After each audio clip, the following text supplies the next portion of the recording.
everybody else. So the progression was bad. And towards the end, I gained what they call a tolerance level, but only it started to reverse. So if I took a shot of liquor, I'd fall on my butt. And if I took 300 hits of methamphetamine, I would stutter and stupor, and my eyes would get blind, and I couldn't see, and I'd be stumbling all over the place. So my body actually got over-toxified, and I wasn't able to handle it anymore. So tell me the point when you knew you needed help. Okay. It was, well, I always knew I needed help, but the time that I made a decision to get help, there wasn't any one thing that brought me to that point. It was like a sequence of events. You know, my kid sister got killed by a drunk driver, and then I used to cash these prescriptions. And at the time, the New York State Drug Enforcement people were looking for me. And I'd be going to different doctors, writing my own scripts, and they were on the lookout for me. So I took my wife to a drugstore one day, and I told her that she needed to go in and cash a script for me. She basically refused to do it, but I told her if she didn't, I'd beat the hell out of her. And I would have. So anyway, she brought the prescription in. They said it's not ready yet. I said, all right, so we'll leave. So we left and we went for about 20 minutes somewhere, and we came back. And she didn't come out.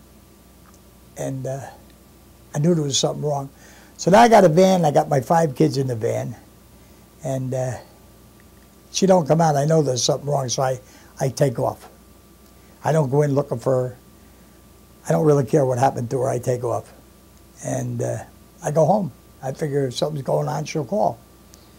So about a half hour after I get home, I get a call from the New York State Drug Enforcement people, and they say to me, Bill, we have your wife over here. And I go, oh, no shit. I said, what did she do this time? And they weren't very happy with that response. So they told me I need to get my ass over there. And I seriously thought about leaving her there and letting her take the fall. But as I watched my kids running around, I knew I couldn't handle them.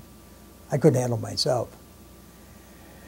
So I decided to go over there, and then they made a deal with me, you know, like, if you go to treatment, we won't press charges on your wife. And, you know, I had to think about that. I really did. As sick as I was with all the drugs and alcohol and this disassociation from my emotions, I still had to think about it. You know, I was arrested a lot of times for dumb stuff, really dumb stuff.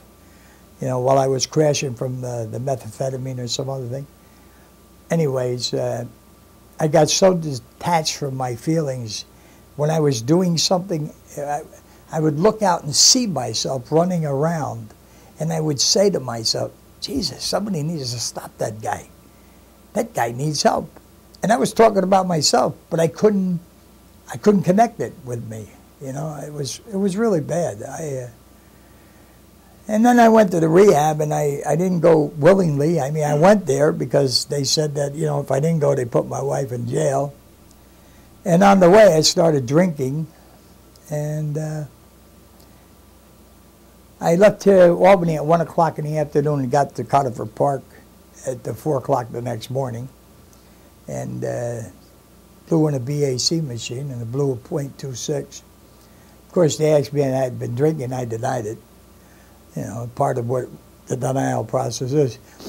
However, on the way up, as I started drinking, I came up with this idea in my alcohol-diluted brain that if I went there and there wasn't a detox, they couldn't keep me. So that way I could tell the police that I went there, but they didn't keep me, and I did my part of the deal. And although when I got there, I soon found out they had a detox. So tell me